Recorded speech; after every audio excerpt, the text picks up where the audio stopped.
Azərbaycan Respublikası Prezidentinin Şuşa rayonunda xüsusi nümayəndəsi Aydın Kərimov və Trabzon Böyükşəhər Bələdiyyəsinin başçısı Ahmet Metin Gençin imzaladığı sənəd iki ölkə arasında elm, mədəniyyət, təhsil və digər sahələrdə əməkdaşlığın daha bir uğurlu addımı kimi qiymətləndirilib.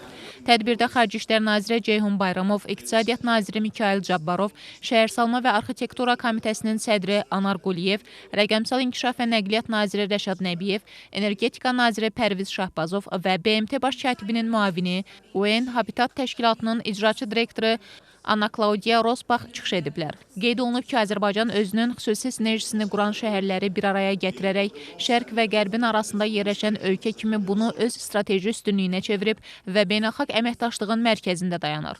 Xüsusilə azad ərazilərdə yenidən qurma işlərinə ağıllı idarəçilik prinsipinə əməl olunaraq 50 milyard dollardan çox sərmayə yönəldilib.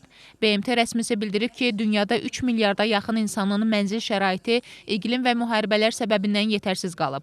Bu kontekstdə Azərbaycanın ev sahibliyi etdiyi bu beynəlxalq tədbir strateji dəhlizlərlə bütün qitələr boyunca yeni əməkdaşlığın qurulmasında önəmli rol oynayacaq. Keçən ilin oktyabrında Azərbaycanda olmuşam və görürəm ki, şəhərsalmada rəqəmsallaşma və yaşıl enerji sahəsində yeniliklər insanların yaşayışını asanlaşdırıb, deyə Ana Klaudiya Rosbach bildirib. Sessiya panel müzakirələrlə davam edib.